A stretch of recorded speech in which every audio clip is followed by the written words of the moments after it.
subscribe. Cause you know we keep it live. You know we keep it live. Like, share, subscribe. You know we keep it live. You know we keep it like, share, subscribe. You know we keep it live. You know we keep it live.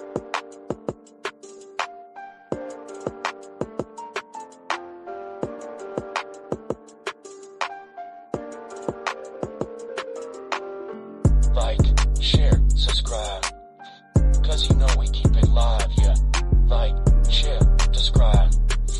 Cause you know we keep it live. You know we keep it live. Like, share, subscribe. You know we keep it live. You know we keep it like, share, subscribe. You know we keep it live. You know we keep it live.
Glad you chose to stop by the channel today. Just wanted to give you an opportunity to really become a part of this community here at the Coach Smook Network. We like to call ourselves the AAA family. The AAA stands for authenticity above all. We just want to give you an opportunity to become a part of this community because we're growing and we're doing something special here as a fan base, not just for Alabama, but the fan community as a whole.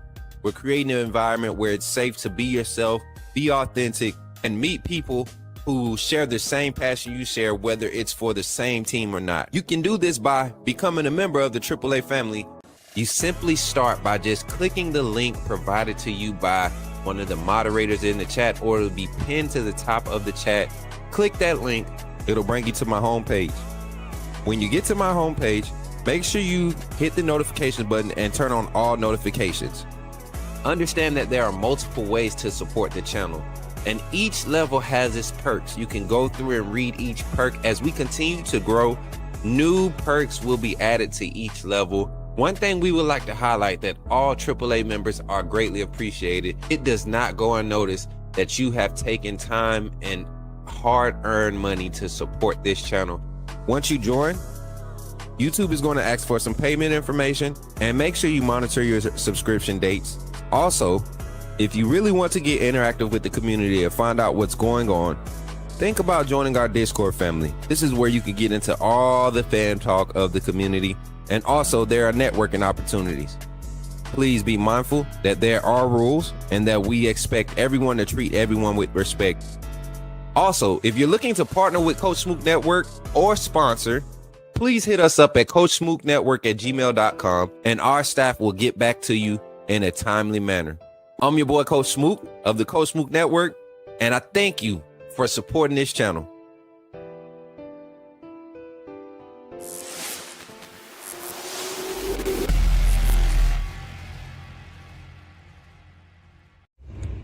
Remember, when you see me in the streets, holler at me. Say, put me in the game, Coach Smook.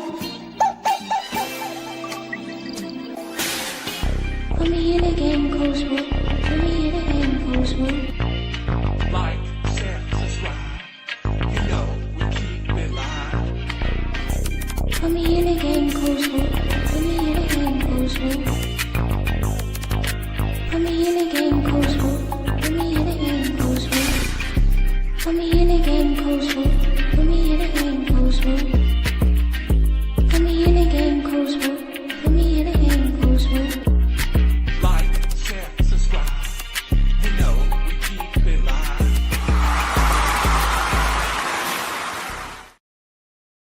sir. Y'all give it up for yourselves. Welcome into the Coach Smook Network, baby. Let's go. Hopefully y'all ready to have a good time, good conversation, good talk with some college football. How y'all feeling this morning, chat? Good to see y'all. My headphones wasn't working. I had to unplug and plug them back up. Unplug and plug them back up again. I think God is preparing us for a little upgrade here soon, y'all. I'm telling y'all, man. Seems like the more work we do, the more issues we seem to be having with the equipment. Let me make sure everything is sounding good. Let me know if y'all can hear your boy real good. We got sound check, we got audio, we got everything good on our end. Sounds like okay. Sounds like we're good on both ends. Good to see everybody this morning, man. Everybody welcome in. Thank y'all for tapping that screen over there on TikTok. I see y'all getting active already. James Nichols, I see you said roll. He said roll tide. Let's go Bama. We are Georgia Bulldogs, daddy. That's 100%. I like that right there. My boy already coming in with the trash talk. It's Friday. Trying to get active with it. It's time to get that energy up. It's time to talk a little football, a little college football here with your boy, Coach Smook, man, your favorite Alabama football insider and college football sports media content creator, man. I'm telling you, we really carving out a lane for personalities like myself that really know the game of football and don't care to be on the sidelines right now, but really can provide a different perspective when it comes to the game. And the fandom part of it is just fun. Reads the game like the game. Okay, that's great. I see your message, Mary J. Thank you for that. Y'all give it up for Mary J in the back, man. All right, y'all, let's get into it, man. Today's show, we really got a simple topic, man. It's the final thoughts.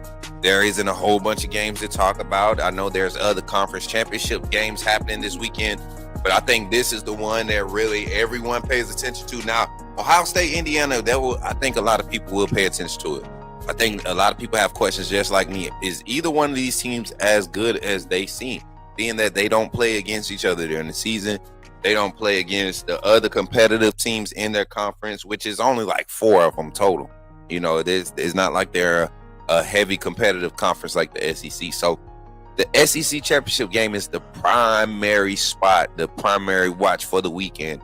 You even heard Coach DeBoer, for all the members that jumped into the members only live yesterday. Appreciate y'all for tapping in yesterday too. We had a nice turnout for our AAA members only live.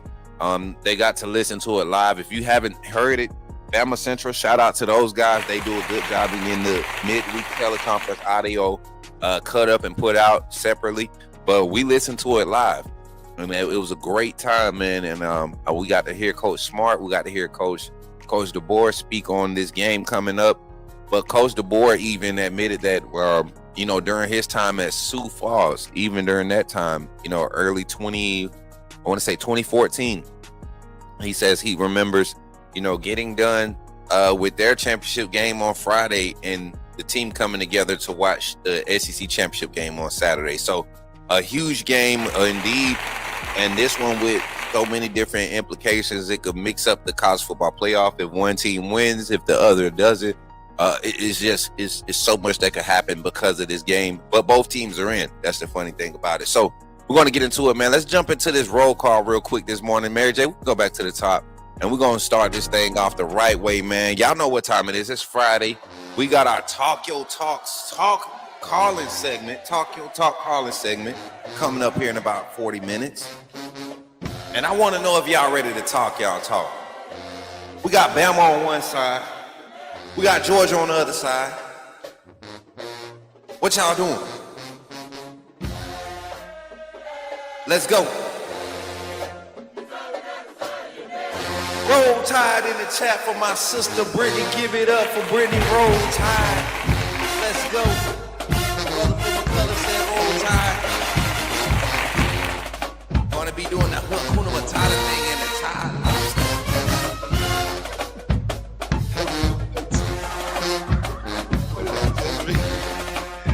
Good morning, Coach Smook. Roll Tide. Going to be doing the Hakuna Matata thing and lobster thing. Wait.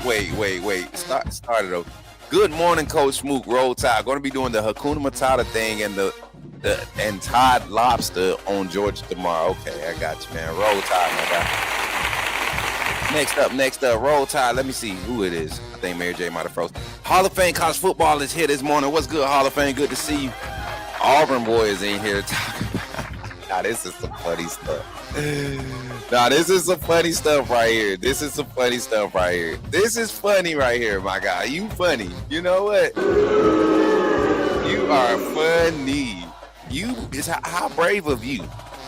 You know what? I give you an applause. You are very brave to step amongst the SEC championship game talk conversation. I appreciate the support. But you could have stayed quiet and hit the little like button and just, this man came in and said, "War." You ain't have to say nothing about them.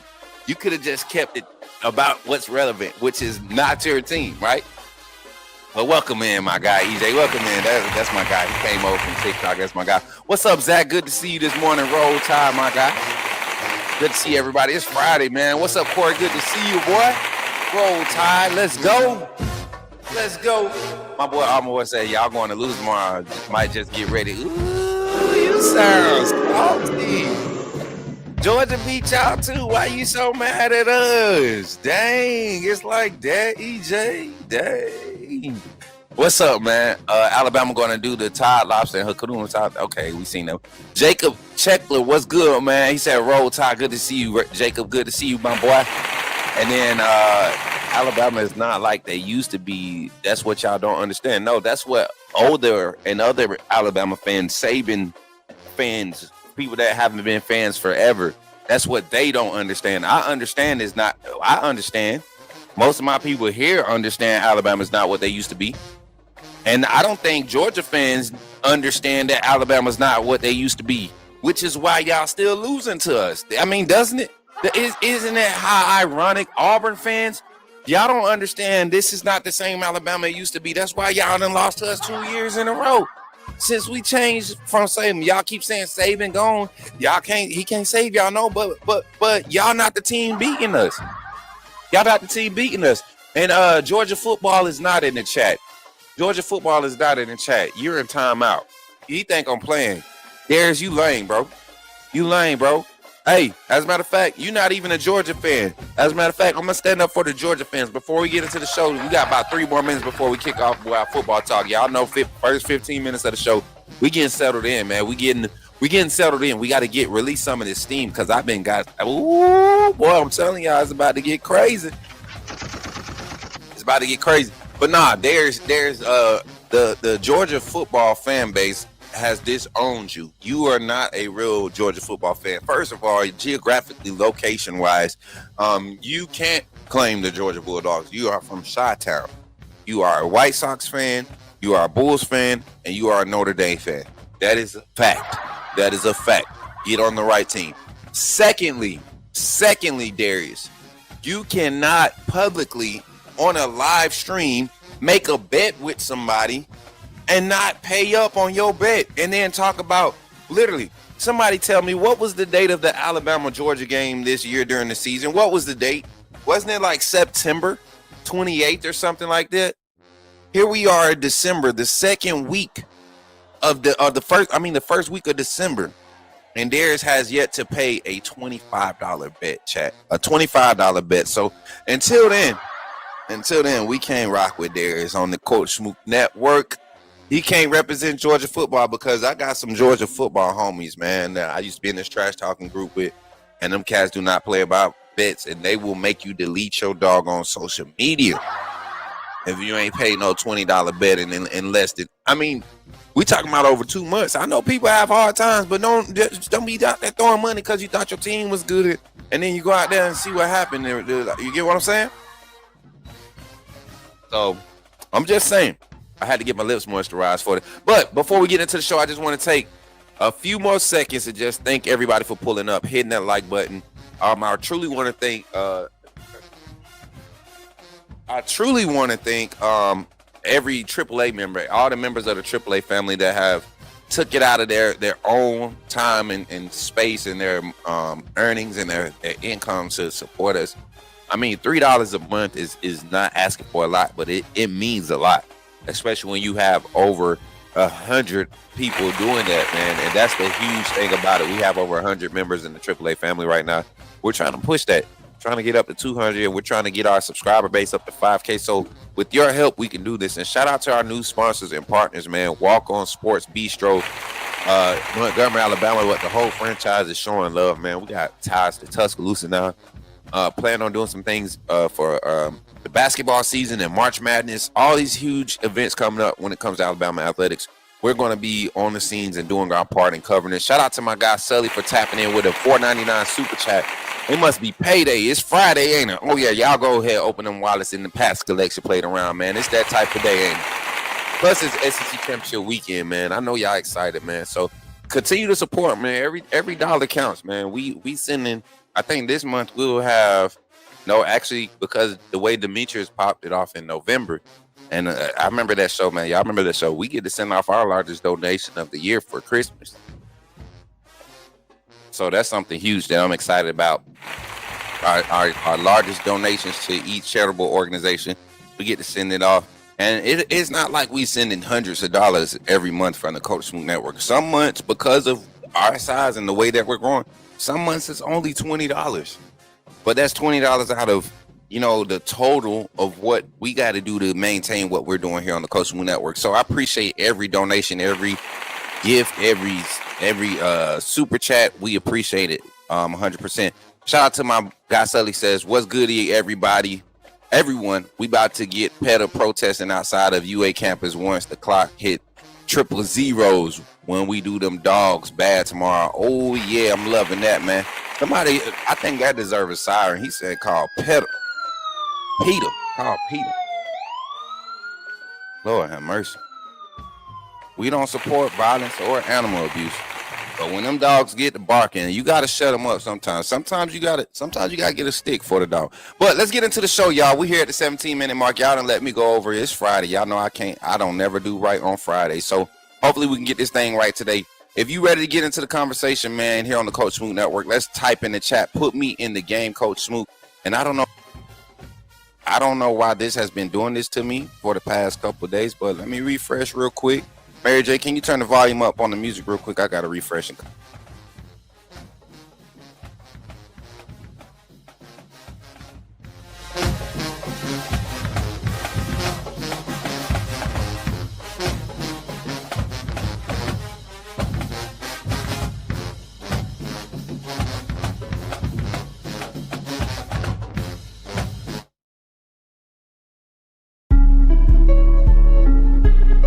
Talking about Jalen Milroe and the Pips, The perfect weak side linebacker, right?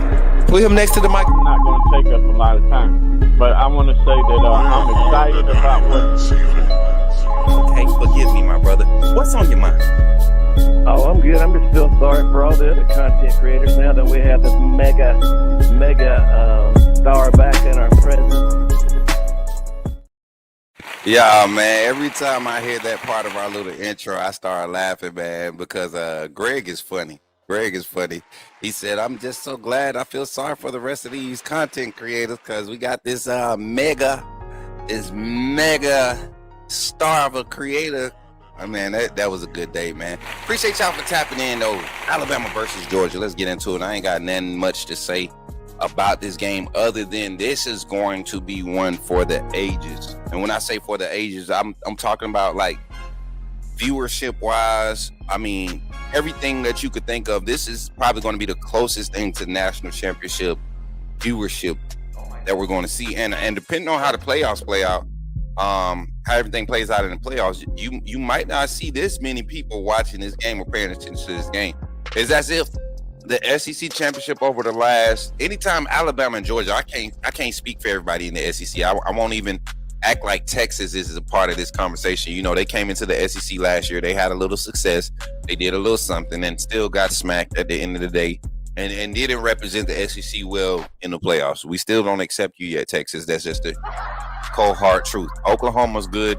You're trash. We don't like you. Your attitude. You have a bad attitude, Texas, and we don't like it. And it's sad because Sark is one of Saban's sons, man. You know, that's one of Saban's sons. So get y'all act together, Texas fans, so we can accept y'all and y'all come to the SEC barbecue. But you look at this game last year, the viewership last year, the anticipation behind it last year. A lot of people already had Georgia kind of mollywhopping Texas. I mean, everybody was feeling that Georgia was going to handle Texas. No matter what Texas did, Georgia was going to handle it. Coming into this year, with Texas A&M playing the way that they was playing, the real analysts that have been watching A&M knew that the Texas A&M matchup could be an upset. I called it. A lot of other people called it. The fact that it was played in Austin, the fact that Arch Manning and that offense finally looked like they had got over the hype, took them, Texas had quietly been winning close games, and doing it in an ugly fashion. And just finally showed up against A&M, and the defense was able to create some things and open up a few opportunities for Arch and that offense. And I think Texas might be on the right trend. Too bad they won't be in the playoffs, right? But anyways, you saw the loss to A&M Texas. Texas beats A&M, and you saw Georgia and the way they played against Georgia Tech. A lot of people take a lot of they like to use transitive property from previous games and make it relevant, and it just isn't the case. This Alabama-Georgia matchup is going to go one way and one way only. You're going to see a bunch of big punches thrown early, and whoever can sustain the first 3 or 4 big punches and still stay on their feet and stay within the game plan and stay within who they are identity-wise, that's who wins the game every time. Every time, and this is even dating back to Kirby's time against Coach Saban. Anytime Kirby has gotten out of character for what has allowed their team to win up until this point, up until the matchup against Alabama in the SEC championship, that's when they lose. And I don't think Kirby has even learned this yet. The games that he has lost to even Kalen DeBoer, the things that have won them the game, being physical, running the ball. Just because they aren't getting the same results as they would against other teams, that you're out talent or you out man, right? You give up against Alabama and you think you got to do all this extra stuff, and that's where the edge is with Kirby right now. I feel like there is a true edge, mental edge and factor when it comes to Alabama versus Kirby Smart while he's at Georgia. I don't know what it is, but it seems to be a factor there. But past that, past the all the bad juju and the bad feels and the conspiracies and all that, we're talking realistic football. So does Alabama rise to the moment? Does Alabama rise to the moment? That's the first topic. We're a topic of discussion, because looking at this, even though Alabama has come in as the number 1 seed in the SEC, it's amazing. It's amazing to see how many people have Alabama labeled as the underdog. And don't forget to run up the likes while we're here for a second. Don't forget to run up the likes on YouTube. Continue to tap the screen on TikTok. Trill Fam, appreciate you for the gift over there on TikTok. Continue to tap the screen, and also don't be scared to share it on all the other platforms. Twitch, I see you.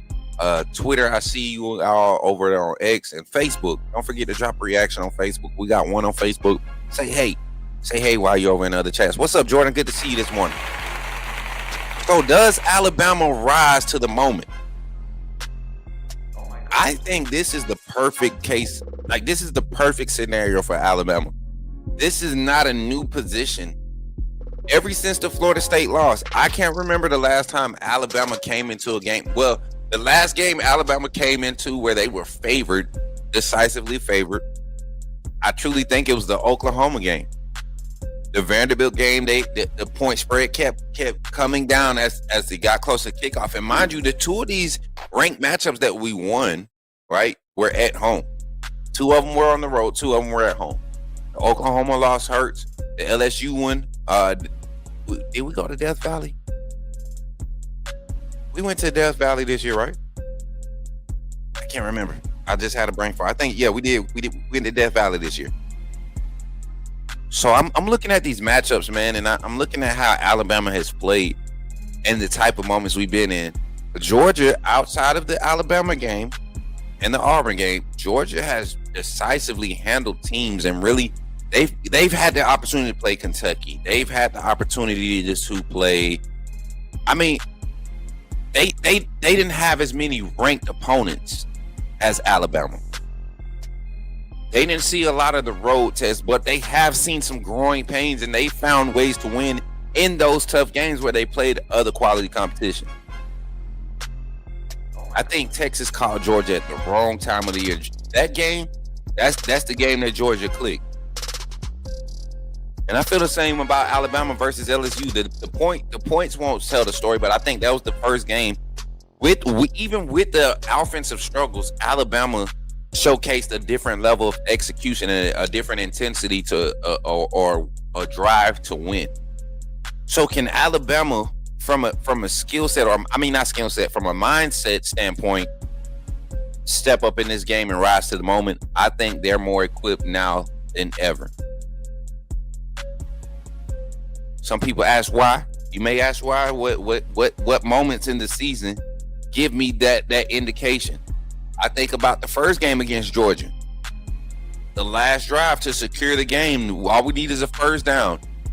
We can be greedy. We can, Jared Miller could be immature, catch that ball and turn it upfield and risk getting tackled inbounds or stripped and all of this, or having to snap the ball 3 or 4 extra times, whatever it could have been.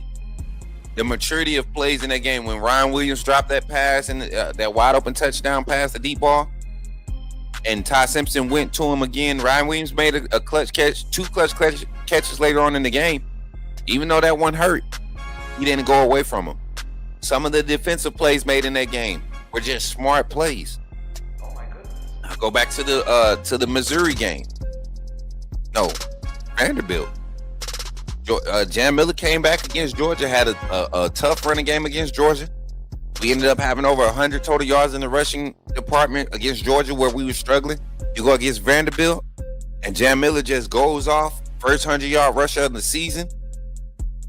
Like, there have been moments where Alabama, just about every game this season, Alabama has had to answer a different call and showcasing what their team is made of.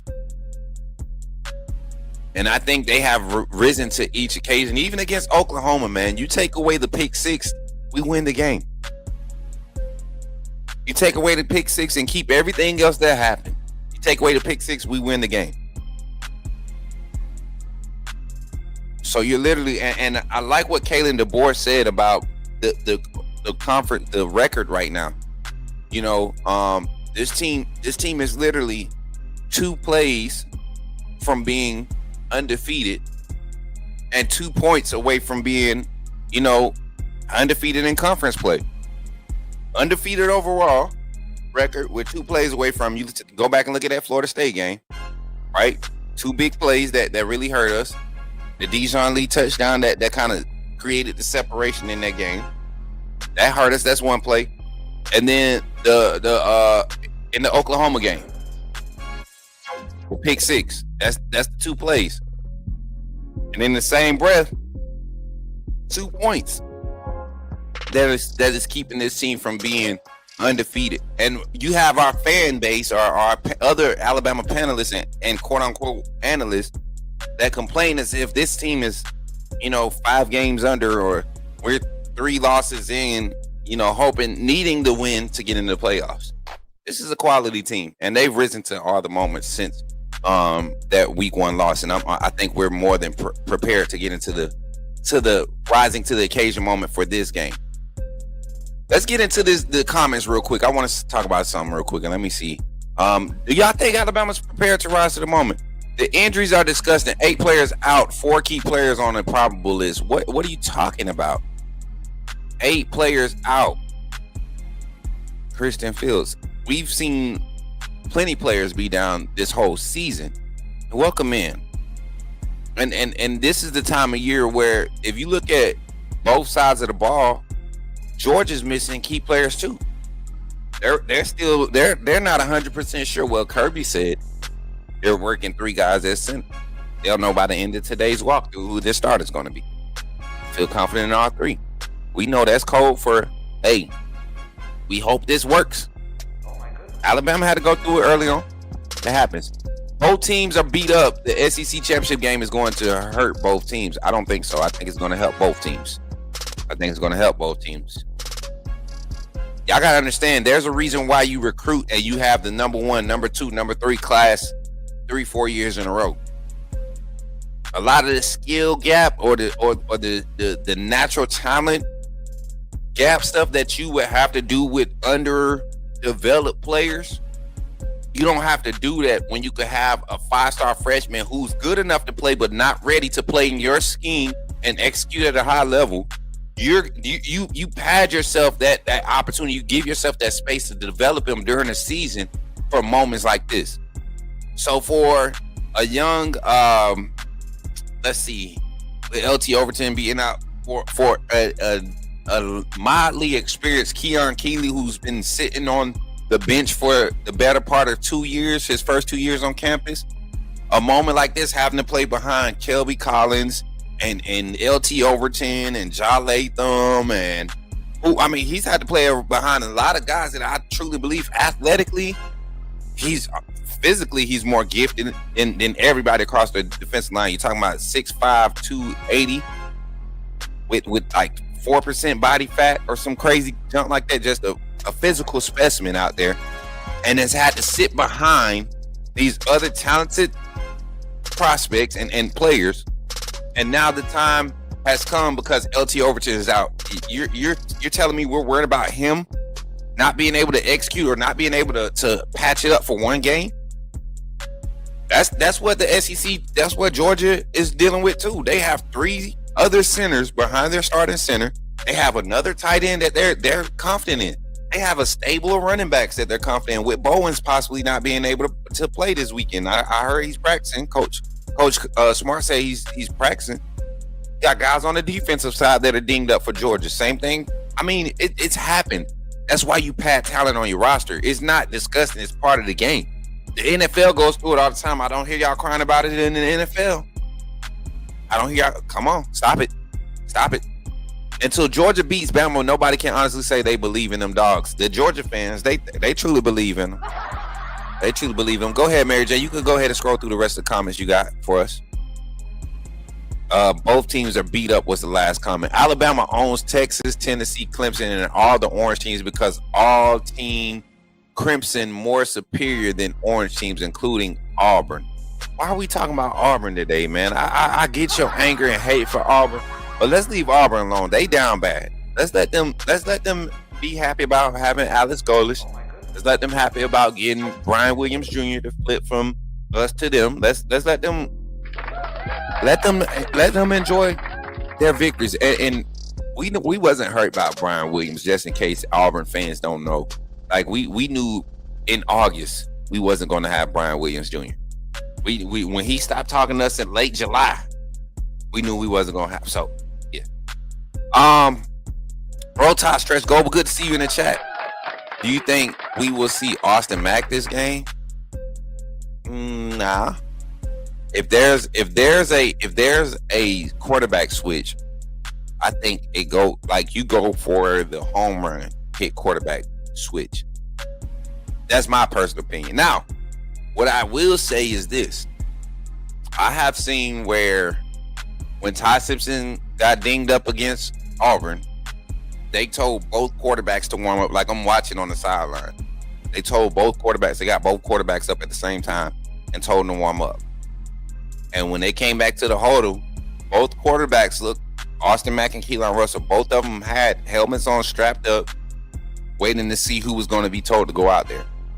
So that tells me, and I'm telling you, as much as y'all don't want to believe it, all the haters out there, as much as y'all don't want to believe it, I have coached for a time.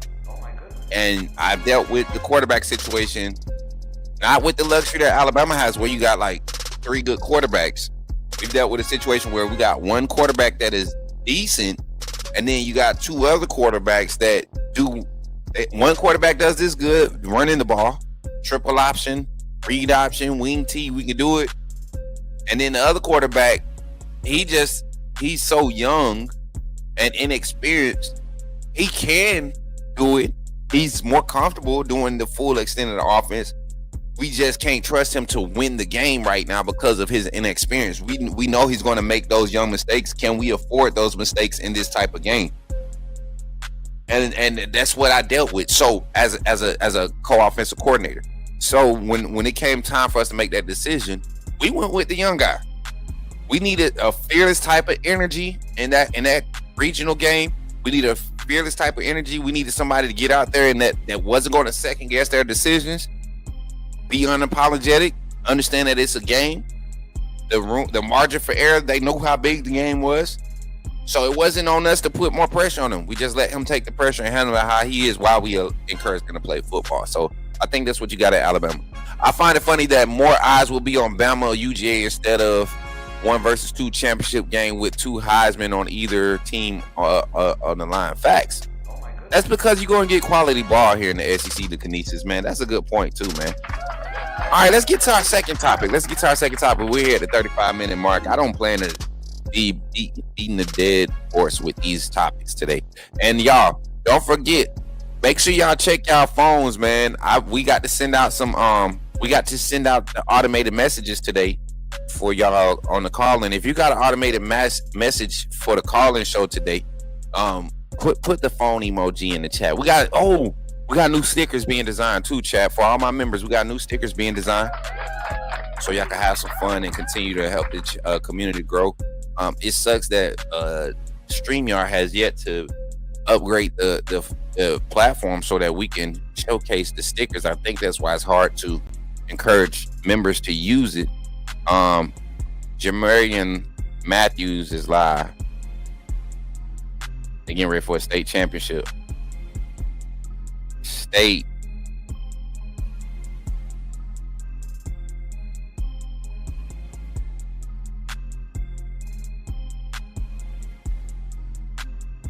I had to check in with my boys, man. Oh, there goes Zay, y'all.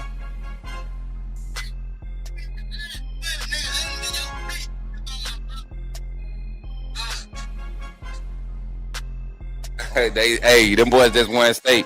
Shout out to they getting ready to play state. They getting ready to play the state game. Jamarian Matthews and the Gainesville boys. Coach, I know in the early season we talked about how trash Georgia's secondary was. How do you evaluate their improvement over the season? I'm just about, you know what? Great question to lead us into our segue. But before we do that, man, we're gonna come back after the infomercial break with that topic and that's an answer to that question. I appreciate you, Jordan, for that. Y'all give it up for Jordan and the question of the day, man. Mary J, did you start it? I seen it. Yep, appreciate you. So right after these messages, man, we're gonna come back and we're gonna get on top of that. Has Georgia secondary really got good? And that might be a topic of discussion for the phone lines. Which defense has which part of each team has been the biggest improvement that you think will help this team win this game tomorrow? As a matter of fact, we're gonna find a good way to ask that question, Mary J. And you could put it on the banner, and I could trust you to do that. Because I the way I just asked that was so trash. And y'all better not laugh at me in the chat. Y'all be doing a lot of laughing behind y'all little phone screens and with y'all headphones in y'all ear at work when I be stuttering and stuff. I know y'all do. You want me to tell you how I know I do? Because I be laughing at myself when I go back and watch my stuff. And I be like, boy, can you just spit it out? I be stuttering sometimes. Y'all just be letting me stutter. Y'all so dirty. But after these infomercial break, yeah, just don't go nowhere. Glad you chose to stop by the channel today. Just wanted to give you an opportunity to really become a part of this community here at the Coach Smook Network. We like to call ourselves the AAA family. The AAA stands for authenticity above all. We just want to give you an opportunity to become a part of this community because we're growing and we're doing something special here as a fan base, not just for Alabama, but the fan community as a whole. We're creating an environment where it's safe to be yourself, be authentic, and meet people who share the same passion you share, whether it's for the same team or not. You can do this by becoming a member of the AAA family. You simply start by just clicking the link provided to you by one of the moderators in the chat, or it'll be pinned to the top of the chat. Click that link. It'll bring you to my homepage. When you get to my homepage, make sure you hit the notification button and turn on all notifications. Understand that there are multiple ways to support the channel, and each level has its perks. You can go through and read each perk. As we continue to grow, new perks will be added to each level. One thing we would like to highlight that all AAA members are greatly appreciated. It does not go unnoticed that you have taken time and hard-earned money to support this channel. Once you join, YouTube is going to ask for some payment information, and make sure you monitor your subscription dates. Also, if you really want to get interactive with the community and find out what's going on, think about joining our Discord family. This is where you can get into all the fan talk of the community, and also there are networking opportunities. Please be mindful that there are rules and that we expect everyone to treat everyone with respect. Also, if you're looking to partner with Coach Smook Network or sponsor, please hit us up at coachsmooknetwork@gmail.com and our staff will get back to you in a timely manner. I'm your boy, Coach Smook of the Coach Smook Network, and I thank you for supporting this channel.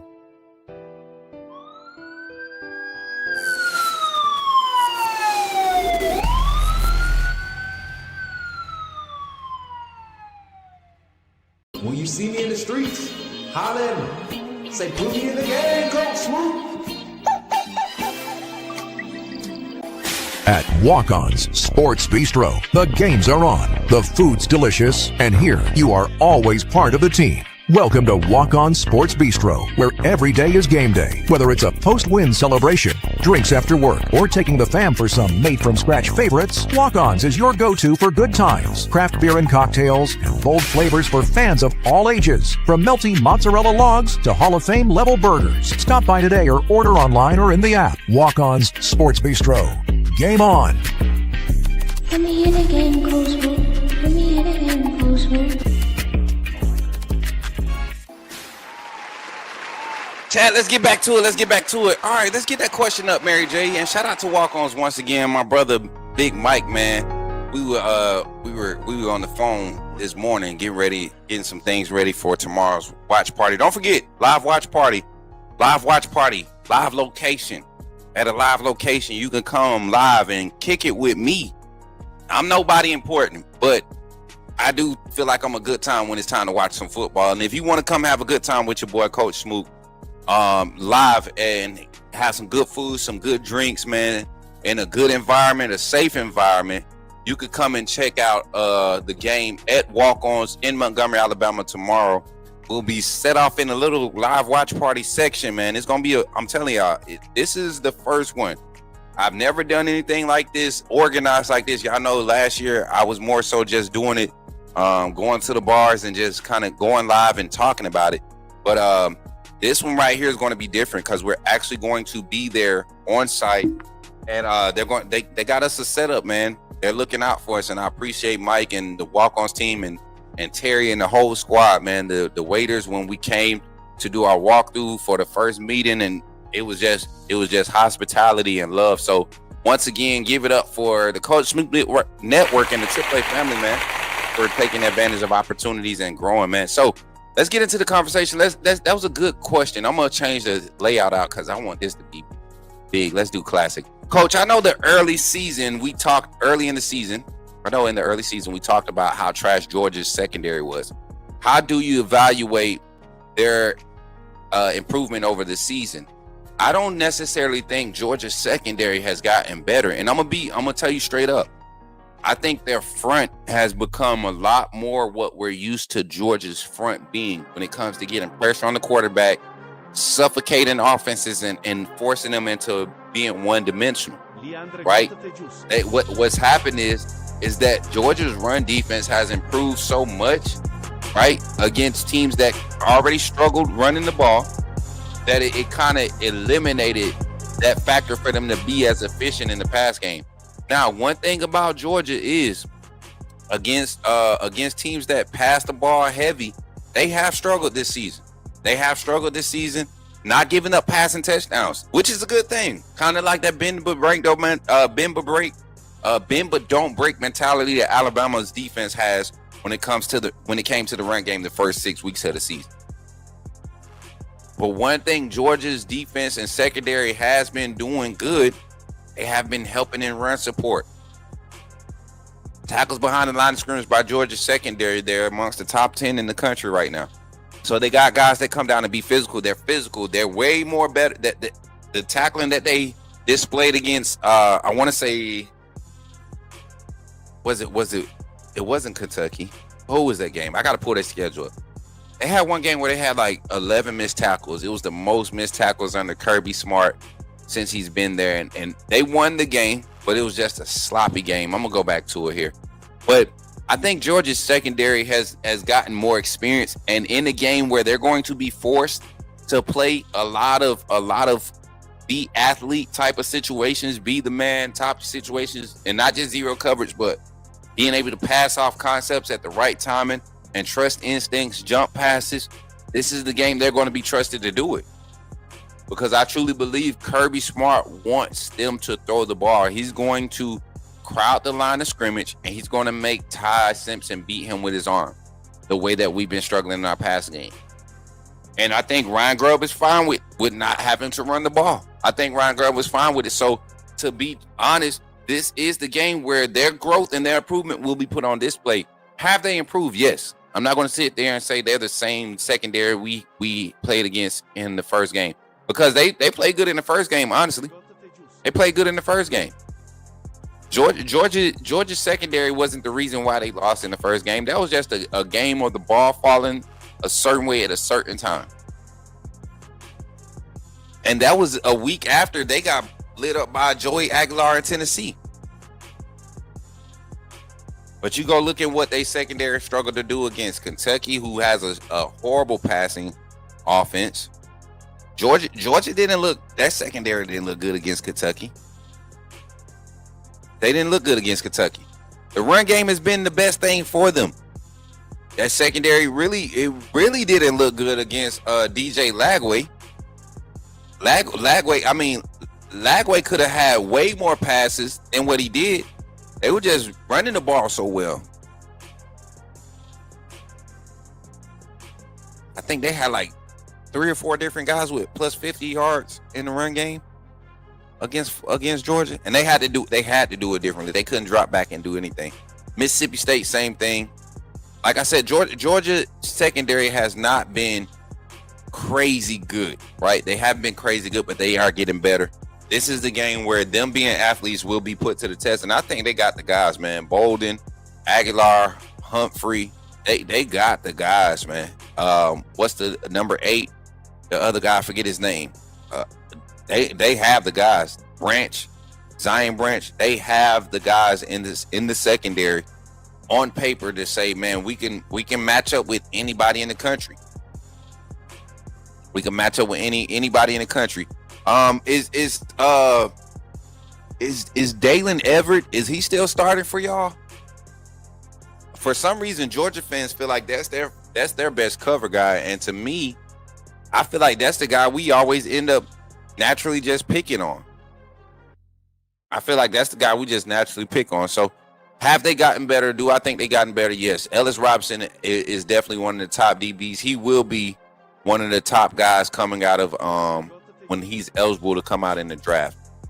He's getting better and better week in, week out.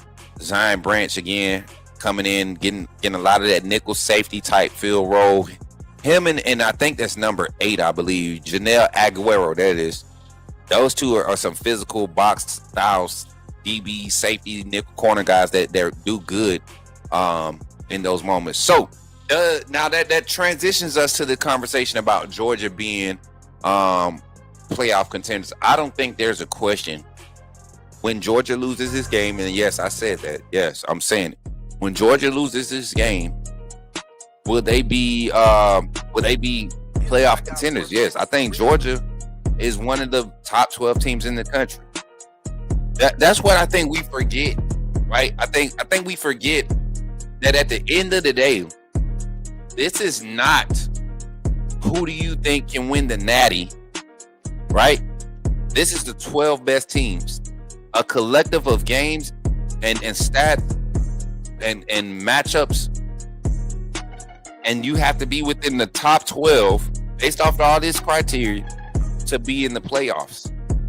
Because James Madison could look like they could win the Natty tomorrow, but that don't mean they deserve a playoff spot. If Virginia goes and wins the ACC, and they want to keep Notre Dame in for losing, like it's so the playoffs, you're getting the 12 best teams. And is Georgia one of those teams? Yes. I tell you why. Georgia is the only team right now in college football. No, not in college football. Georgia and Alabama are the only teams right now in college football. Strength of schedule balance. They are our opponents' win-loss record is the closest to 500. than majority of the country.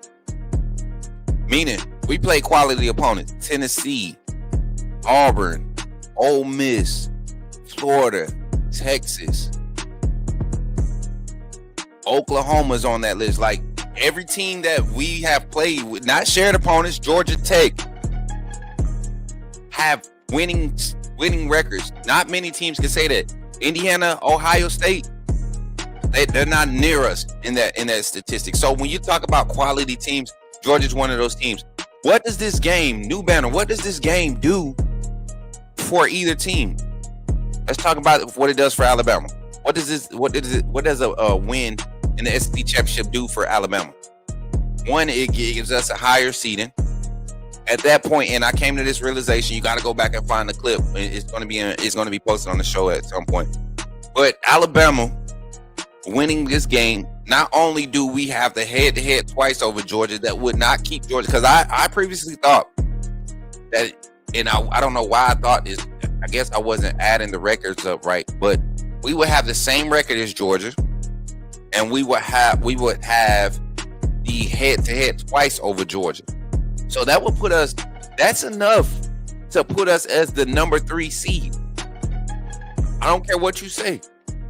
A two-loss SEC champ holds, if not more, just as much weight as a Big Ten runner-up in this year's competition. When you talk about this, the resumes, Alabama's resume with a conference championship says they deserve a higher seeding than a non-conference champion. So you could put us up at 3 with our SEC championship. If Ohio State wins the Big Ten or Indiana wins the Big Ten, you could keep them at 1. You can put Texas Tech at 2 if they win their conference. But if they lose, they get pushed out. That means Alabama with an SEC championship should be at number 2. And then you could put your Big 12 BYU up, because right now you have them ranked behind us. So I think right now, and I see Tyrone's league. If you listen to what I just said, Alabama would have, and it's not a 4 or 5 seed at that point, because you have Georgia right now. If I'm not mistaken, Georgia is number 3 in the college football playoff rankings, correct? They're number 3 in the college football playoff rankings. If you have a team that has these two teams have the same record. One is at number 8, right? One is at number 9. One is at number 3. One is at number 8. One's at 3. One's at number 9. And they play each other. And the team that gives that team with the better record their second loss to give them the same record, both losses came to that team. There should be a realization. Oh, maybe it's a Spider-Man situation. We thought Bama was Georgia and Georgia was Bama, but really, it's the other way around. You get what I'm saying? That's why I think you can put Alabama at number 3. Good morning, Compton. Good to see you, man. So, Tyrone, if you feel what I'm saying in the chat, I see your comment on the chat. Do you get what I'm saying? You see why I think it should be that way? If you think Georgia is a number 3 seed, and if you're not going to move them if they win, you're not going to move them up because you already think the Big 12, Texas Tech is better than our conference champ. So in order for them to solidify that, they've got to win their conference to maintain that higher seed than what we are sitting at. Or the Big 12 right now, Texas Tech is number 4. My fault. I'm wrong. Texas Tech is number 4. So that even opens the door for us to be the number 2 seed.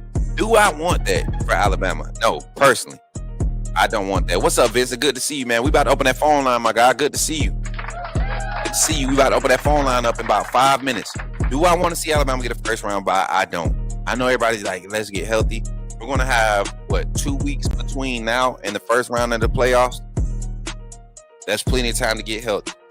And I think we're going to be good. I think we're going to be good with what we have on roster. The type of experience that we were forced to throw out there, the young guys, the amount of young guys we had to throw out there early in the season has us in a good spot with as far as depth in these key areas where we're at. A win and a loss for Alabama in this game. Now you stay where you are. You're probably the everything around you moves except for where you are. You're not out of the playoffs. We see that you're not out of the playoffs, but you put yourself in a first round game on the road. it would be a tough thing to bounce back from, to lose the SEC championship for this team. Now, a tough thing doesn't mean you can't do it. A tough thing doesn't mean you can't do it.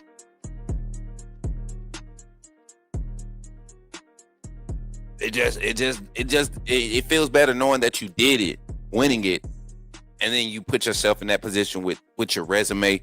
They move you, do that, switch around. It's all good. Now, on the other side of this, and I'm gonna do it real quick for Georgia. I think a loss for Georgia, it kind of puts them where they want to be anyways, right? I think a loss for Georgia puts them where they want to be anyways. They want to host the first round. You listen to a lot of the analysts on that side. They're spooked because of what happened last year with the first round. They're spooked. The first round buys last week went 0-4. Let's remember that. The first round buys last year went 0-4.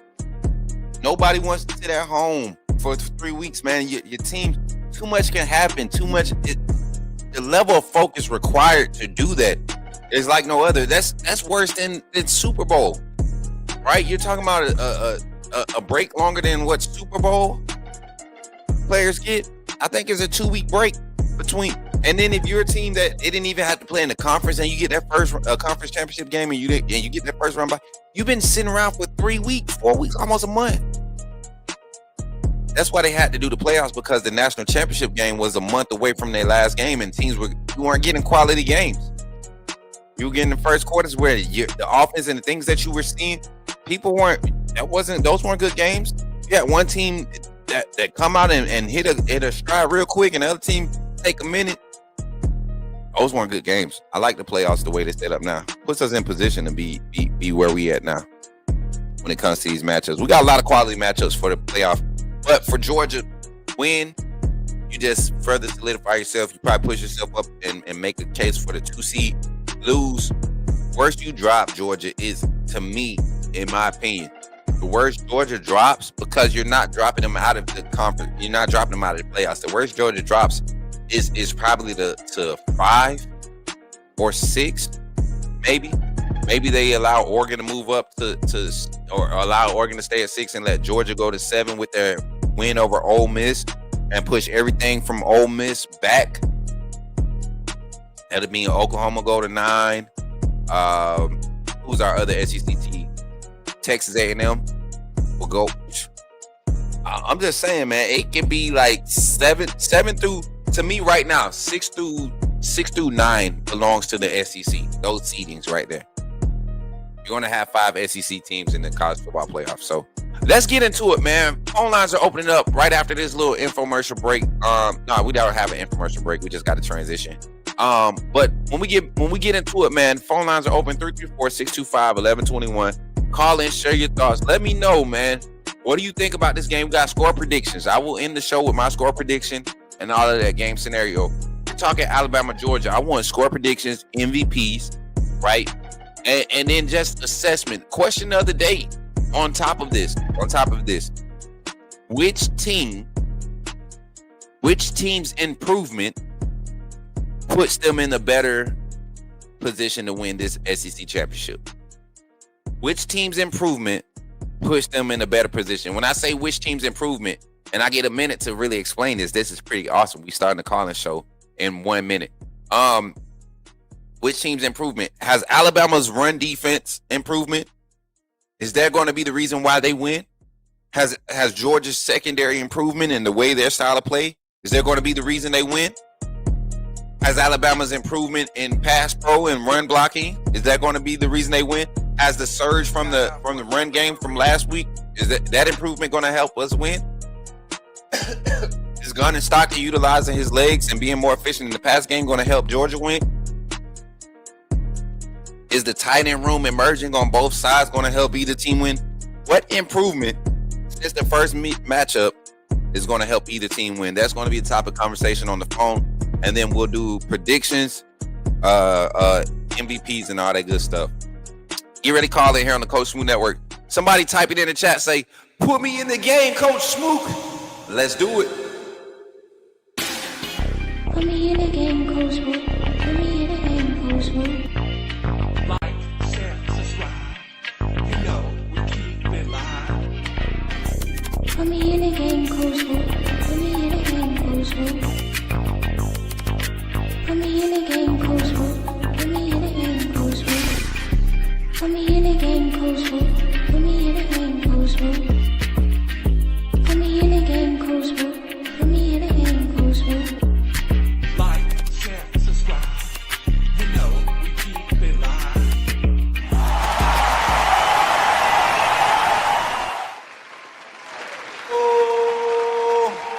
Y'all pick up them phones and dial that phone number, all right?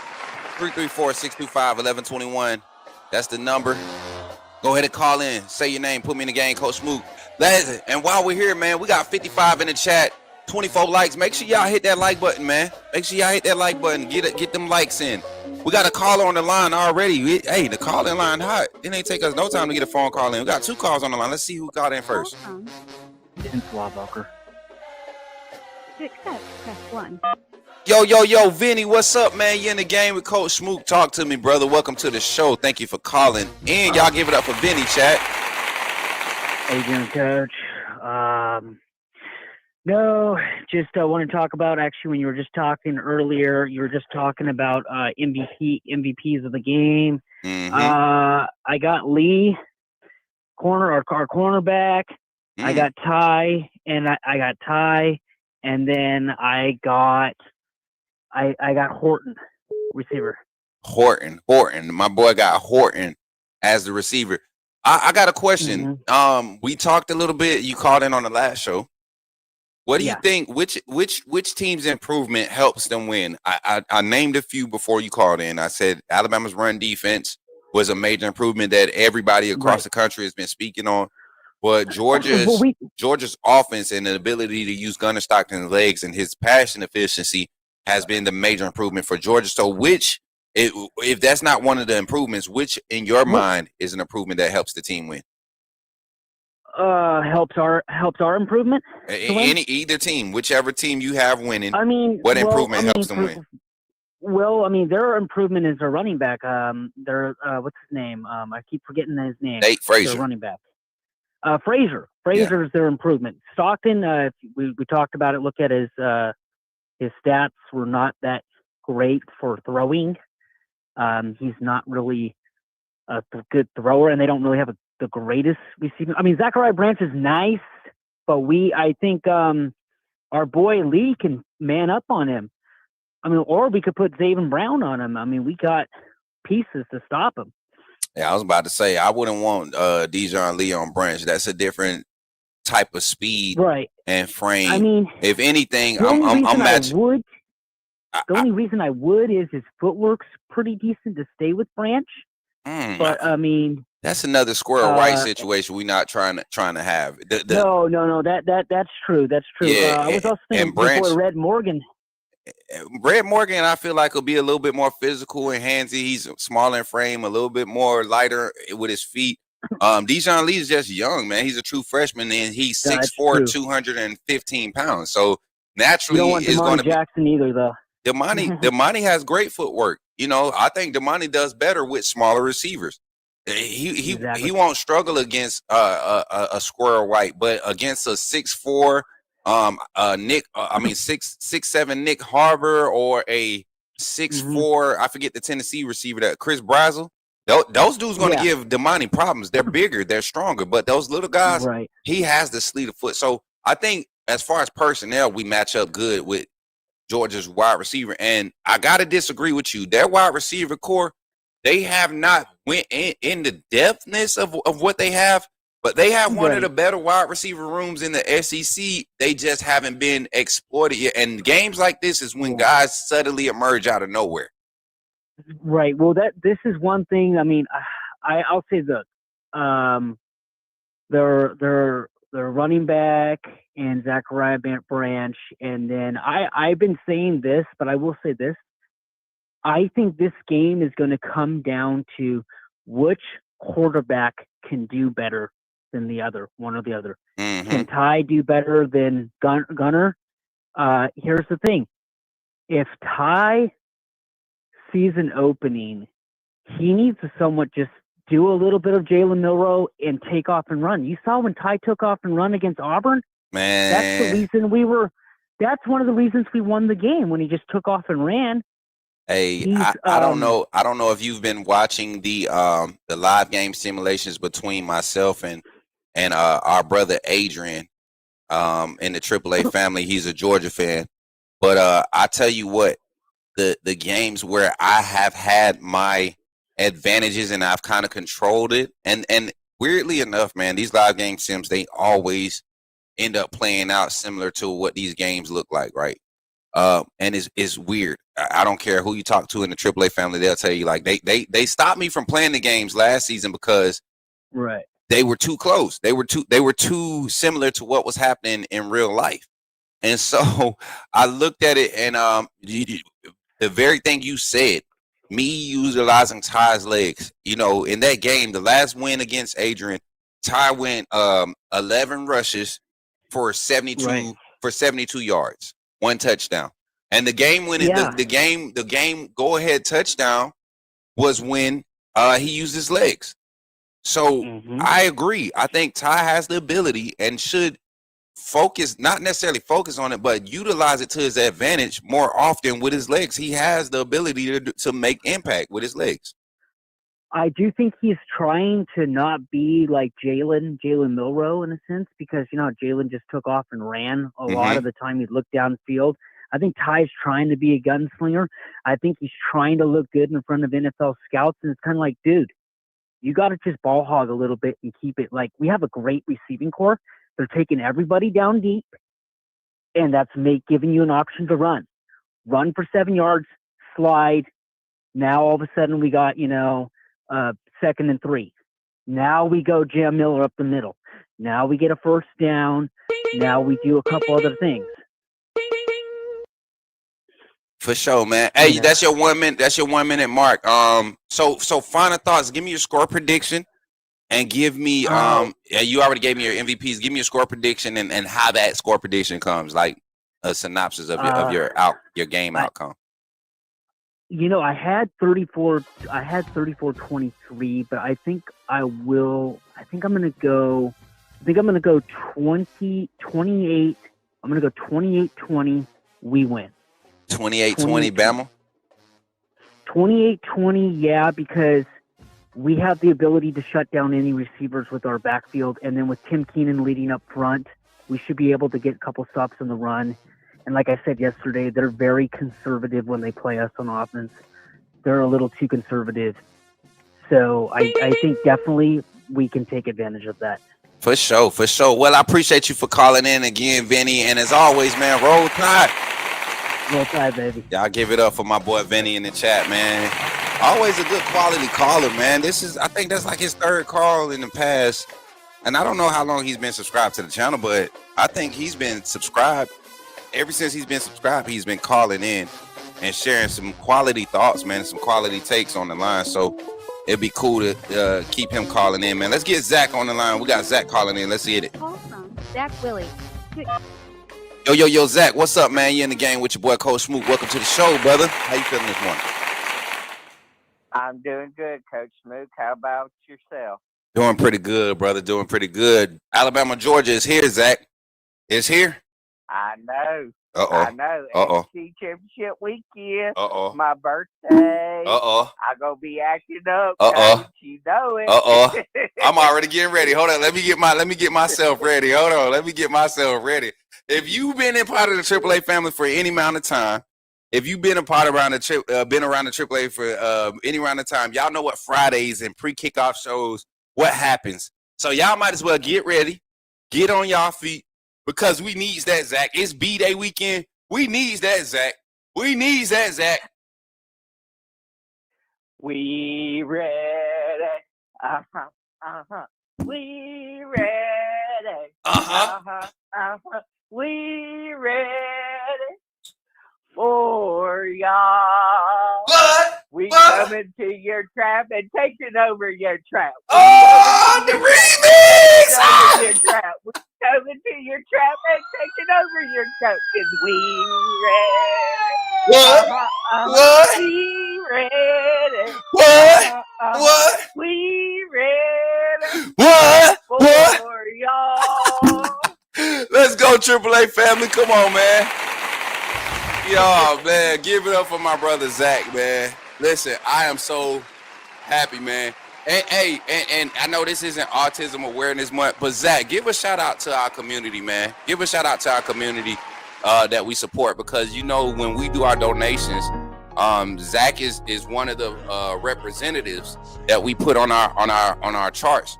And so Zach, publicly, man, give the people a shout out, man, because we want to continue to bring awareness to autism, man. Talk to them.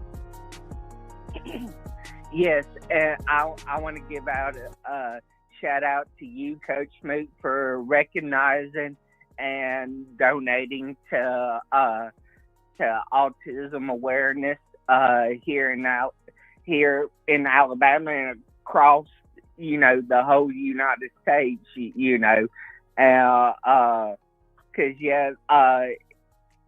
autism isn't a easy thing to be diagnosed with and live with, because it makes it harder in your everyday life to be independent. You got to rely on a lot on your family, friends and everything to kind of help you and watch out for you, and which makes it more important to have the right people in your circle. Yep. Yep. And that's the first thing I said when I met Zach, man. I just knew he was a genuine person.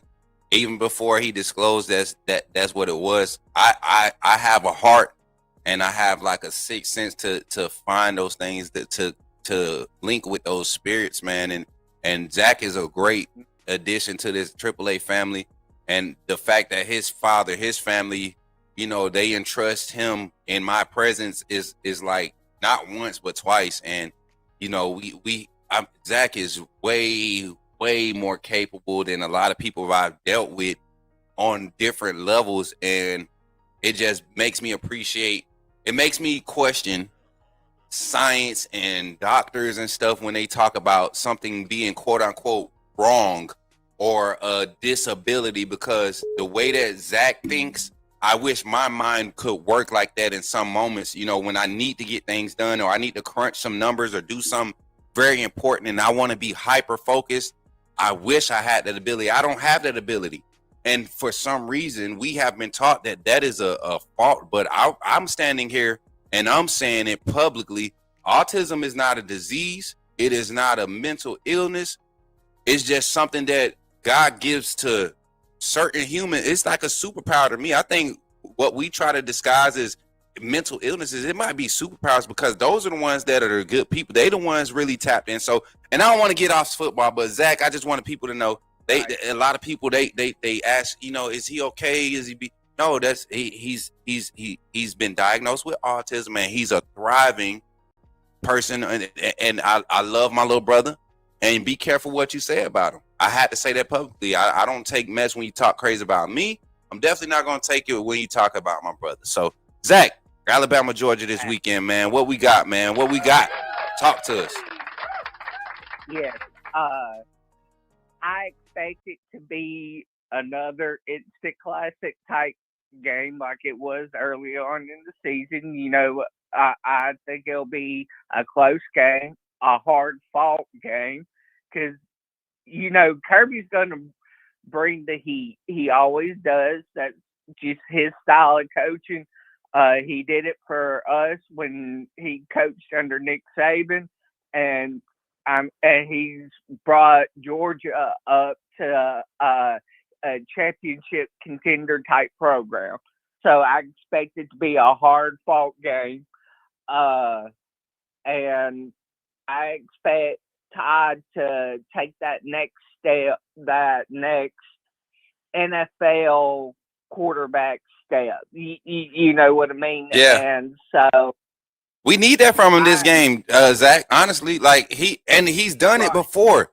He's literally done it before. Right. Ty Simpson has displayed NFL quarter. I mean, even now with his struggles, Ty Simpson is still getting first-round draft grades as a quarterback. We're talking about one of the top 5 quarterbacks they're projecting to come off the board still. Right. And, I mean, Ty, even through his struggles, has made some really good and tough throws through his struggles. But when he's off, and when he's on, and kind of like Milroe. When Milroe was on, he was on, but when he was off, it was bad, and I can live with it if you're giving 110% effort in every play. What I can't live with is like in the Florida State game where the defense was jogging around, being lackadaisy, and all that. But I see us with our improved defense and our improved run defense, I think we're going to be able to slow down Georgia's run game and force Gunnar Stockton to beat us throwing the ball. Right. And from what I have seen, he has done it against not as good quality of teams, but he hasn't done it against a high quality defense like he's going to face Saturday.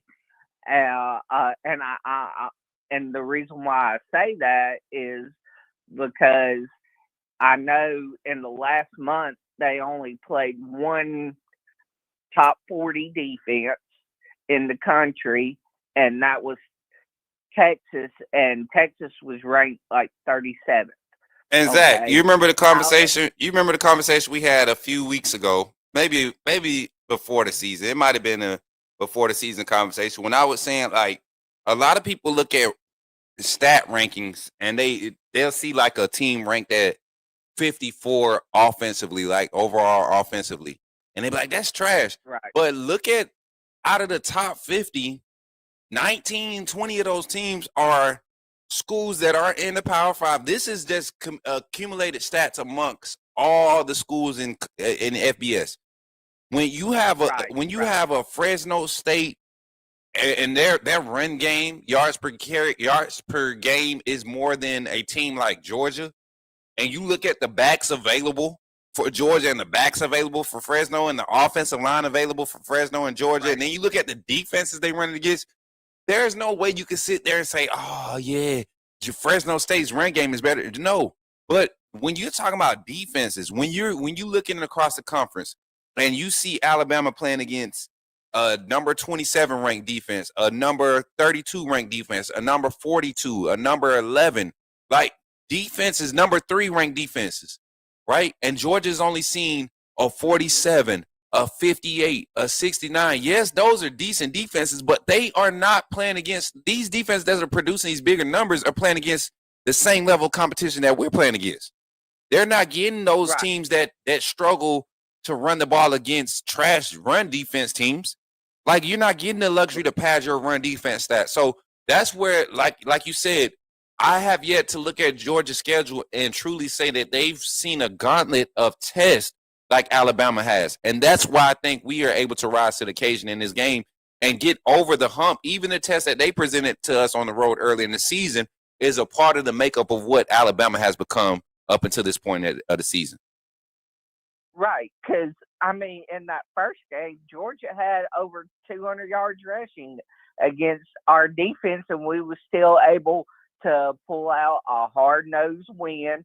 And them and Florida State were the only two defenses to really go off against our defense, which only better prepared and more tested and iron sharpened our defense into what it is today. Facts.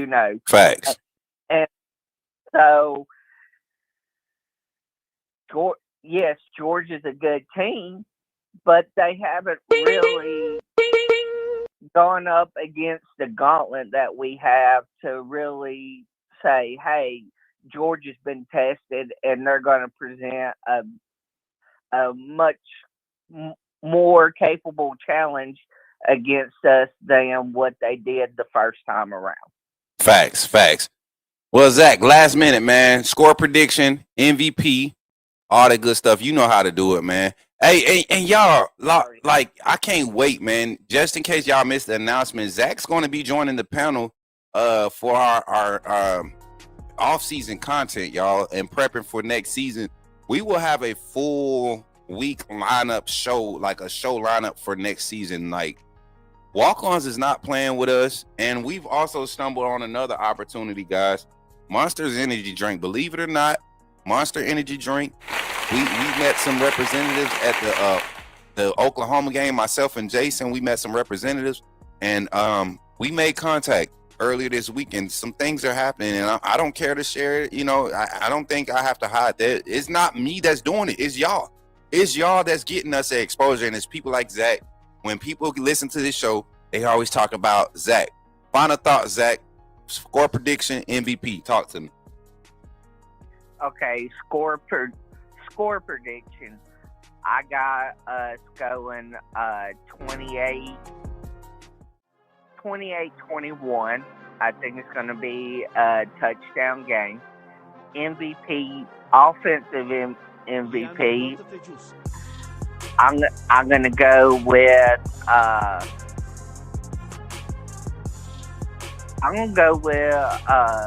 Daniel Hill on offense, because I think with his size and his skill set and what he has done this year, I think it's, even though we're just gonna load the box and force us to, throw it, I think he's gonna do enough to open up the passing game.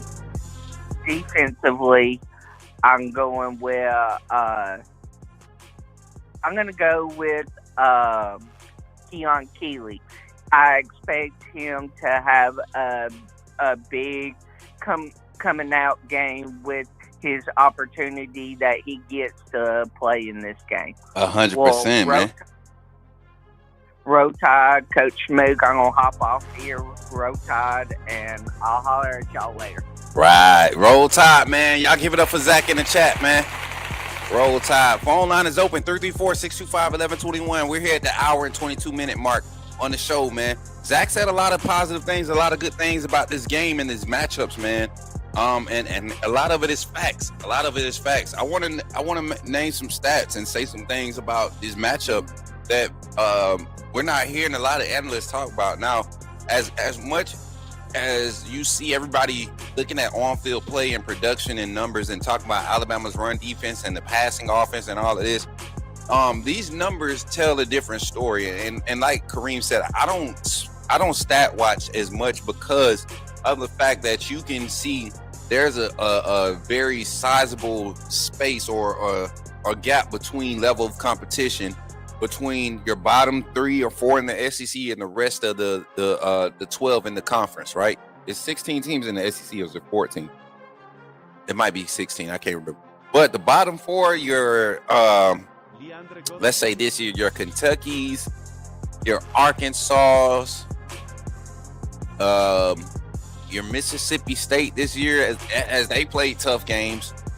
And I would even throw, would I dare throw Auburn in there?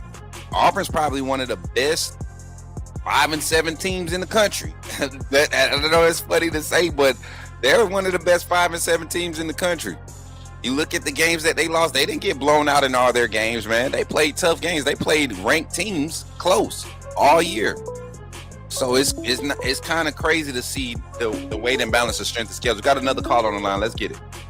Call from. Can we start? Put me in the game, coach. To accept, press 1. Yo, you're in the game with Coach Smook. Say what's up, and what's your name again? It's Ken, man. Ken from Georgia. Oh, Ken, what's good, man? Appreciate you for calling in, my brother. Y'all give it up for Ken from Georgia, man. How you feeling today? Talk to me, brother. Man, I'm good, man. Just a Georgia fan, going through those pregame jitters and multiple thoughts of, yeah, we're going to beat y'all. And then it's like, nah, I don't know. So, then you got to get realistic with it. So talk to me, man. Talk to me. Because I like to hear, I love when everybody looks at my channel and they see me on screen with my Bama gear on and they think they can't call in and talk football. But I think when it comes to talking football, not trash talk, we don't trash talk.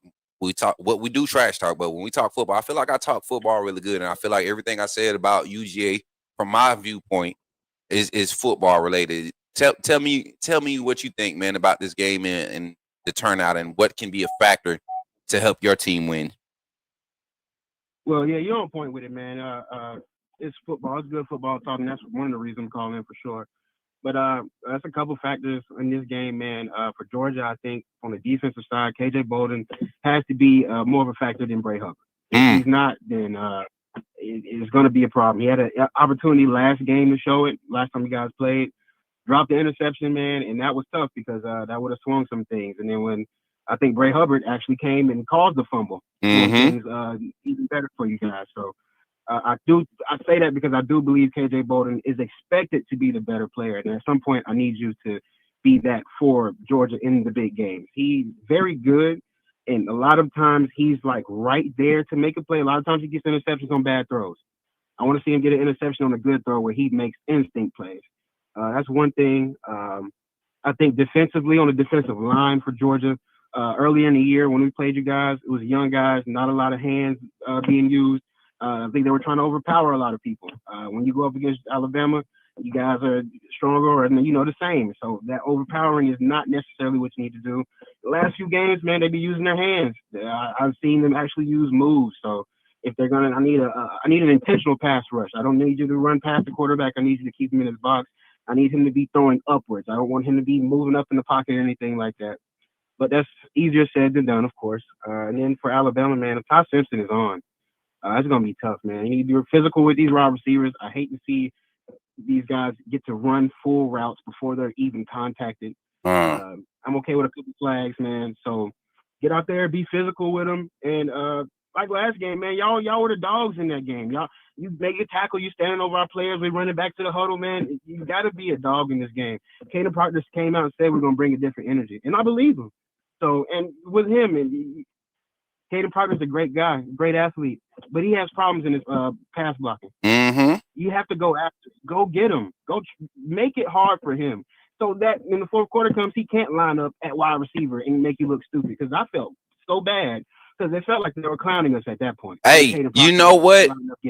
I said this about I had another Georgia fan say that, but to me, the fact that you forced us to pull that out of the bag, that's a respect thing. The fact that you make Ryan Grubb, who wants to just throw it over top of your head, he wants to cross your eyes, he wants to get it out quick and let his guys do that thing.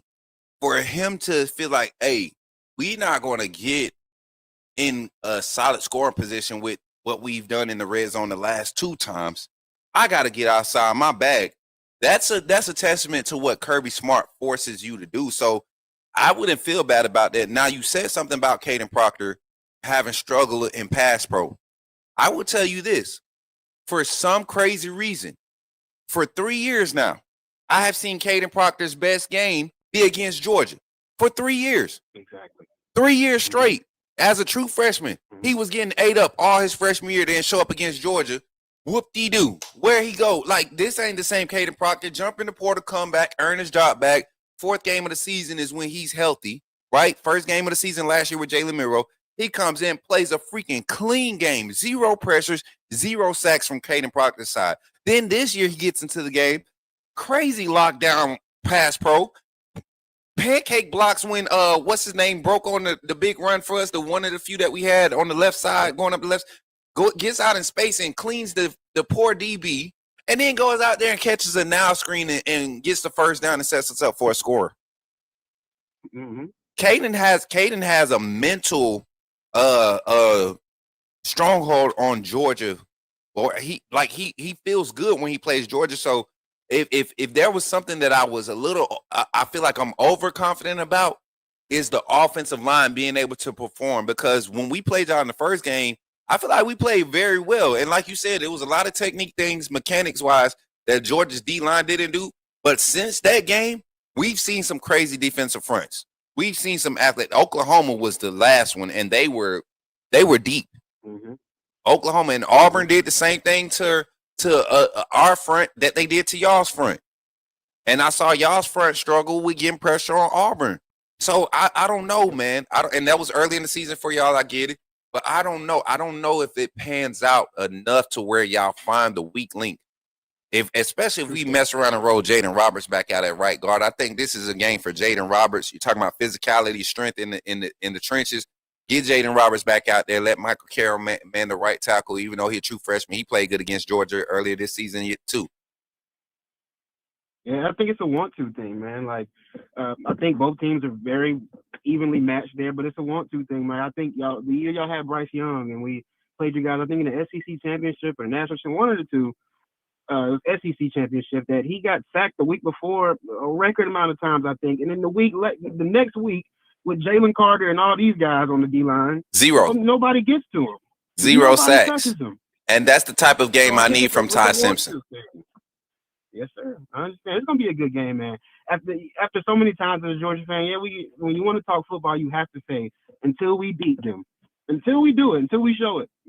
I can't sit here and say, yeah, we're the better team until they show it, because we might be the better team on paper, but when it gets on that field, man, Lord Jesus, they want it more. They seem like they want it more to me. Mm-hmm. And that's from the coaching staff. That's from the coaching staff. And we love Kirby, but it just seems like it's on their mind at all times. Facts. All right, man. And dang, I caught you. Dang, it caught me. I was just about to say your minute coming up. Final thought, score prediction, MVPs, all that good stuff. Give it to us, brother. I got to stick with my dogs right now. I'm not going to like it. I got it 35-14. The reason I got it 35-14 is because I feel like Georgia's going to run the absolute piss out of the ball. I feel like it's on Kirby Smart's mind. To me, the MVP of the game, if it's on Georgia's side, it's going to be C.J. Allen, best linebacker in the nation. Facts. Okay. I don't know. I'm feeling like you. A lot of people will sit there and say that you're crazy for having that type of score prediction, but I get where you're coming from. I don't see this game being another. I don't see it being. The score won't tell you how close this game is. This will be. And I'll say this. Go ahead, brother. Yeah, on either side, whoever wins, I don't think it'll be a close game. I think whoever pulls it out is going to come out there and whoop butt. I don't think it's going to be a close game on either side. So I'm not telling you that Georgia's going to win, but whoever wins, I don't think it's going to be one of those instant classics. I don't think, not this time. Man, hey, I appreciate you for calling in, Kim. Our UGA fan. Hey, think about becoming a member of the AAA family. I'm telling you, bro, you don't want to miss out. We actually have made some solid connections to the Georgia fan base that going to allow us to be tied into the recruiting aspect of things. So we'll be doing our own recruiting coverage for Georgia recruiting in 2027 class. We have a couple prospects that have really gotten us inside the locker room. So as we learn that Georgia culture when it comes to college football and coverage, tap in with the Coach Smook Network and continue to support us, man, and put us on with some good creators over there. I haven't seen a lot of good Georgia creators that's really on this type of vibe. So put me on, man. Subscribe, man. I love seeing y'all do y'all thing. God bless, and I will keep in touch. Okay. For sure, man. Roll Tide, and you have a good day, brother. Hey, y'all give it up for my guy Ken, the UGA fan. Represent for the dogs, man. Represent. Hey, with class too. I like that. Man. Respect football, little trash talk, and a solid score prediction. I think he said 38. What it was, 34-18 or 38-14. It was one of those. Hopefully we get our score predictions down, Mary J. I don't know if you was able to hear it. That would be something to see if the game isn't close. Interesting. Most times we play is usually close. Nah, not every time. Bryce Young, we came back and beat them boys by I think 2-3 possessions that year. That was one of those games, man. Another call on the line. Call from Fear of Flying Recording. Yo, you're on the line with Coach Smook. Who's in the game? Big homie, 334. Okay, big homie's in the game. Y'all know it's one today. What's up, big homie? How you feeling? I keep forgetting that's your number. It say Fear Flying. What up, Coach? What up, Triple A? Chilling, man. How you feeling today? Y'all give it up for big homie. I'm feeling great. God is good, man. All the time, man. All the time. Talk to me, man. What you got for this game? I just want to expand on what Ken was talking about. Ken had some valid points. But what Ken failed to realize is our running game is picking up also. Not just their running game. And they say we haven't been able to run the football, but we ran the football when we needed to. That way they failed to realize it all. So I think we're gonna lean on our running game and get Ty involved in the short passes, intermediate passes too. So that's one thing. I think our offensive line will be able to neutralize their defensive line unless they send the blitzes, which our running backs will have to pick up. I think they will. Facts. And this is That's why I said Kirby. If Kirby does what Kirby does in games like this, when there are teams that are equally as talented as his team, no matter what his game plan is, Kirby has not found a way to stay with what I know until it doesn't grow. Like, he will have something building, and it could be a centimeter. You know, it could be 2 yards of rush. It could be building, and he can see that the physicality is opposing. But if they mess up and it costs them momentum or points or something like that, Kirby will get out of it. He forces his coordinators into adverse situations, and that doesn't work well for the players on field. And then I could tell you this, man, there's a different mentality for Alabama players in the locker room than it is for Georgia. I don't think Georgia's seen the type of adversity that Alabama has seen. And as much as they want to get back, Alabama's not worried about get back. They are talking about I feel like the players show up and be like, however we got to win, that's how we're going to win it. If that's by 40, because we doing our job the way we doing the job, and what we doing is our best, and this is how it comes out, we're going to win by 40. But if what we doing is our best, and this is how it comes out, we win by 3, that's a win. That's what I see Bama players playing like. Right, and we better test it too. So any way they want to do it, we can do it. Let's get it. And I'm telling you. Let's get it. Bama going to be prepared. We're going to be prepared for them. And I hope they prepare for us. It's coming. Facts. It's coming. Facts, man. I just want to call and say that, man. I ain't want to take up too much of y'all time. Give me score prediction and MVPs, man. Score prediction and MVPs. Because I don't think we're gonna be able to do a kickoff show tomorrow, a pregame. Well, when we do go live tomorrow, it'll be pregame for the SEC championship from Walk-On's location, and hopefully, you know what I'm about to say. I ain't gonna spoil it if you are, but hopefully, you know what I'm saying. Go ahead, bro. Big homie with his score prediction. Score prediction. Score prediction. I'm gonna say 23-16 Bama, and the offensive MVP. I say Daniel Hill. The defensive MVP. I'm gonna say Bray Hubbard.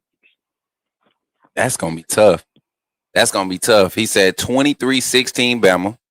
So that's a 1-score game. I like that. I like that matchup. I wonder, and real quick before this thing hits you, why do you think it's gonna be such a low scoring game? We're gonna rerun the football. We're going back to old school SEC football. We're gonna run the football. They gonna run football. And who gonna stop who first? Who gonna win this game for us? I like that. Well, big homie, appreciate you for tapping in as always, man. And roll time, my brother. Roll time. Yes, sir. Y'all give it up for big homie. Y'all, we got time for what? We might got time for one more call. We got time for one more call. That was call number 4, number 4, number 5. Call number 4, number 5. That was number 5. We got time for one more call, chat. Call in, say your name, and put me in the game. Coach Smook be the last call on this calling segment. And then we got a call-in show tonight. 8 p.m. We're going to kick that thing off and y'all jump in. Shout out to Britt over there on the TikTok side sending more gifts, man. All my TikTok family. Old offensive player of the game, Hill. D player of the game, Yanzi. I think for defense, this game, this is going to be a James Smith type game. It's going to be a big James Smith game. With LT being out, Tim Keenan and James Smith, London Simmons, those guys going to step up. But I think this is a James Smith game. With Georgia going to run the ball so much, his disruption up front, and then when they have to get back to passing, his ability to get to the quarterback from the interior has been different for Alabama's pass rush. I know Yanzi Pierre has been getting a lot of the credit for it, but go look at who's around that ball.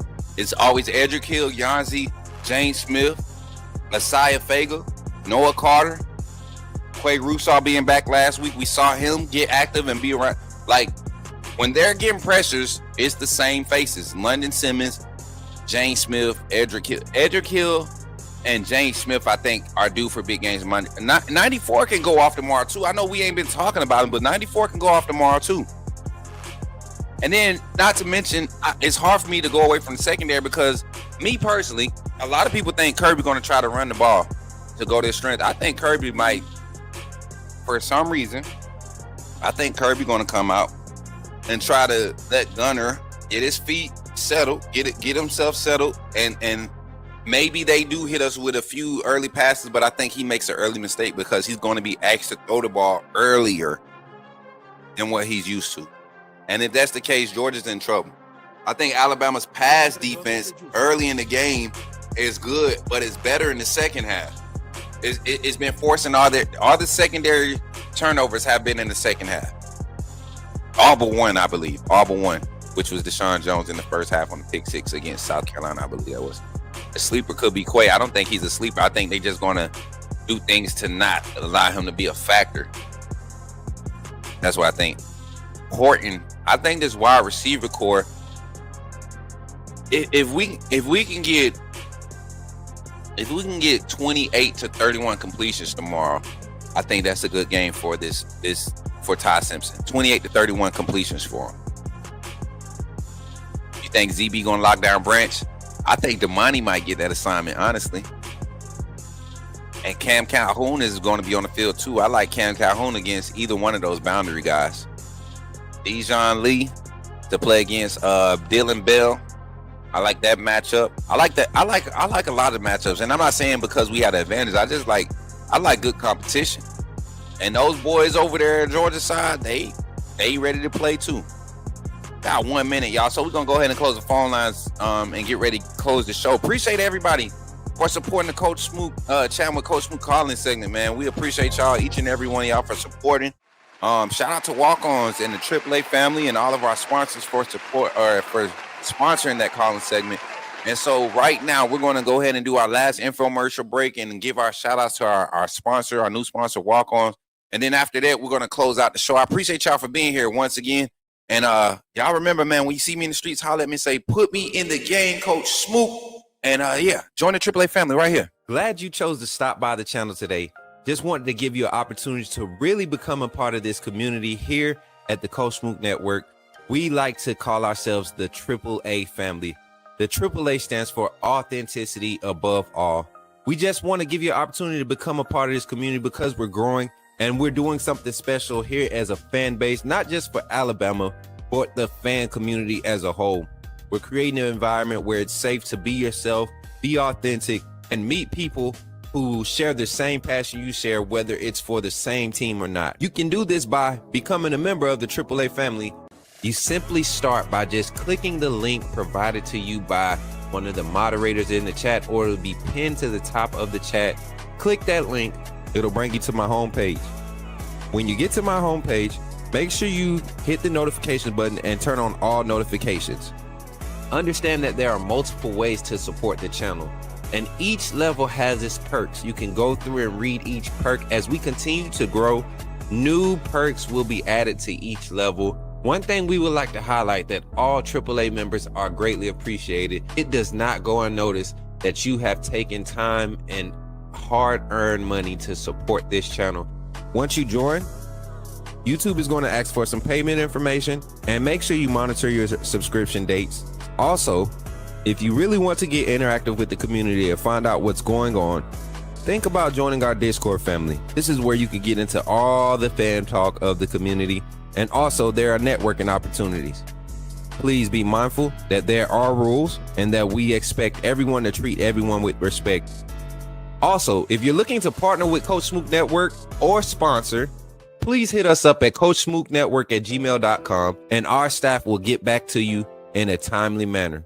I'm your boy, Coach Smook of the Coach Smook Network, and I thank you for supporting this channel.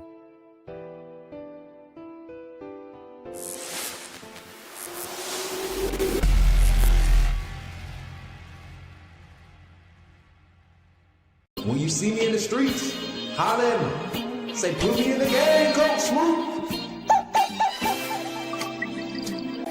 At Walk-On's Sports Bistro, the games are on, the food's delicious, and here you are always part of the team. Welcome to Walk On Sports Bistro, where every day is game day. Whether it's a post-win celebration, drinks after work, or taking the fam for some made-from-scratch favorites, Walk On's is your go-to for good times. Craft beer and cocktails, and bold flavors for fans of all ages. From melty mozzarella logs to Hall of Fame level burgers. Stop by today or order online or in the app. Walk On's Sports Bistro. Game on.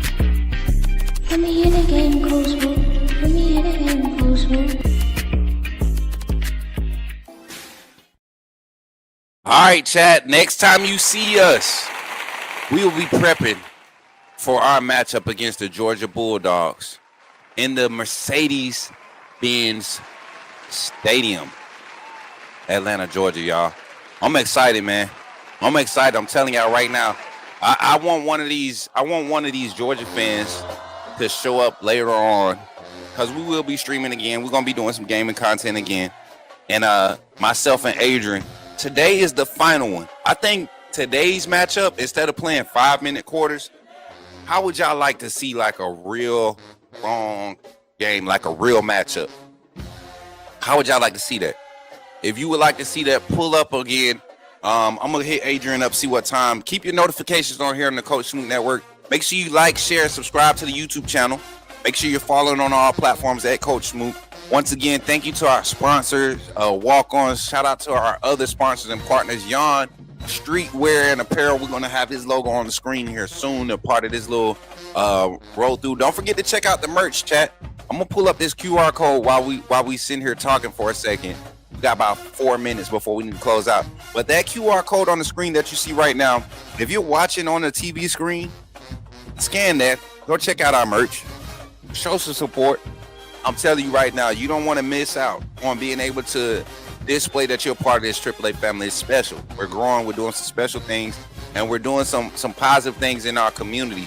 And that logo there is going to be a nationally known logo after a while, man, because of the positive things that we're doing to impact not just sports content, but our communities, everything around us. All right. We're not selfish people by any means. Thank you for the 32 likes on stream today, man. We appreciate you all. And if you're watching this post stream, don't forget to drop a like and make sure you subscribe. I'm your boy, Coach Smook, here on the Coach Smook Network, and I'm grateful to be before you. And I want to encourage you to love somebody today and go show somebody some support. You know, you never know what somebody's going through. I know I may be smiling every day, but everything ain't peaches and cream around here. So continue to pray for somebody. Continue to be positive. Don't incite negativity. Negativity is not something that lasts long. Negativity always loses. That's why it's called negativity, right? Be positive in your life. Be positive in your environment and watch positive things happen for you. I'm your boy, Coach Smook. And remember, when you see me in the streets, holler at me and say, put me in the game, Coach Smook. I'll catch y'all on the next one. Y'all be blessed and roll.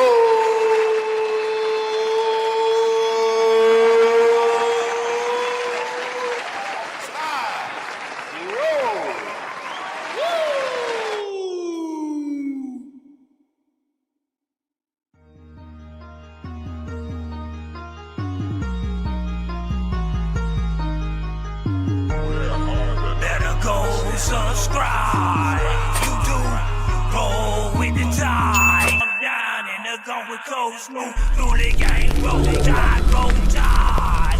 Better go subscribe. TikTok.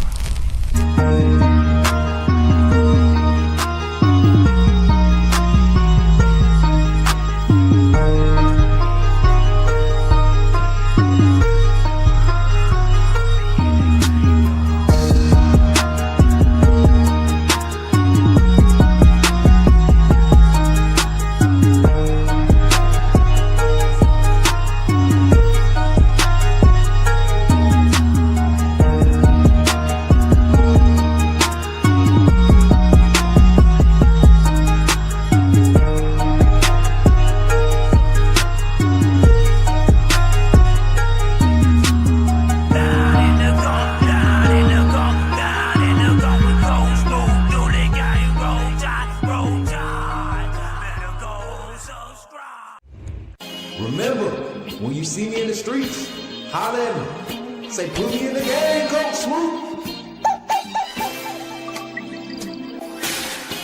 Put me in the game, Coach Smook. Smook. Like, share, subscribe. You know we keep it live. Put me in the game, Coach Smook. Put me in the game, Coach Smook. Put me in the game, Coach Smook. Put me in the game, Coach Smook. Put me in the game, Coach Smook. Put me in the game, Coach Smook. Put me in the game, Coach Smook. Put me in the game, Coach Smook. Like, share, subscribe. You know we keep it live.